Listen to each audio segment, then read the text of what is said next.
Mired in budget sludge, Illinois is broke and signing new leases on buildings. And right now, we're 5 months late on our payments to our landlords. The Joliet one is one that we're being evicted from for lack of payment.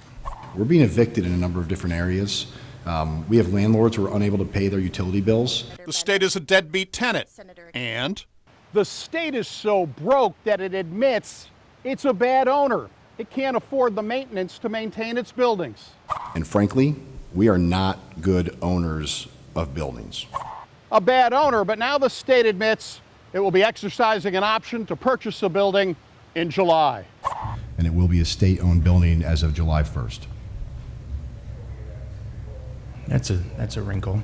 State Senator Andy Manar is looking into that option to purchase the Illinois EPA Sangamo building in Springfield and is trying to get to the bottom of some other questionable lease deals. Why the state, again, is buying a building now during a fiscal crisis is a question that deserves to be answered. Senator Manar has his eye on a questionable lease of a former furniture store in Springfield, grilling Mike Hoffman, the acting director of Central Management Services, at a recent legislative hearing.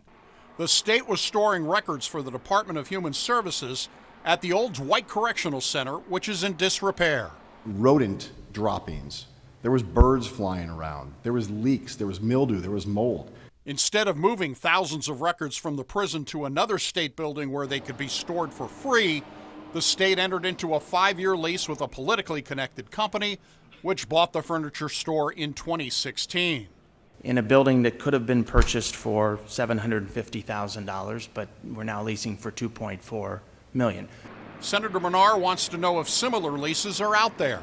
I think we've just scratched the surface on this. I think there's a larger effort to move paper around in state government that results in private leases that benefit a few people.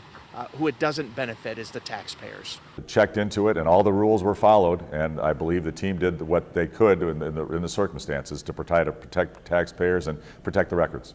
Governor Bruce Rauner tells me he believes the state took the proper steps, trying to find a safe place for those DHS records. We've been keeping them in places where they get damp, where they get mildewed, where they get rained on, where they're not really secure. That's a failure of our system, because I'm trying to cut costs everywhere in government, and we've cut hundreds of millions of dollars out of the cost of our government. I'm proud of that. And what I was told is they tried to get the best deal they could possibly get. This was what was available, and they followed the process. It should stop immediately. We've called on the Rauner administration to reverse their decisions. The comptroller's office has stopped payment on these lease deals. Manar is calling on the Legislative Audit Commission to perform an audit to determine who is ordering the leases. This all gets back to this unending list of questions about why we're spending millions upon millions of dollars during a budget crisis, during a complete fiscal meltdown. The senator says he anticipates additional hearings throughout the summer to determine why the state is buying and leasing buildings in Springfield during the budget crisis. For the I-Team, Doug Wolfe, WAND News.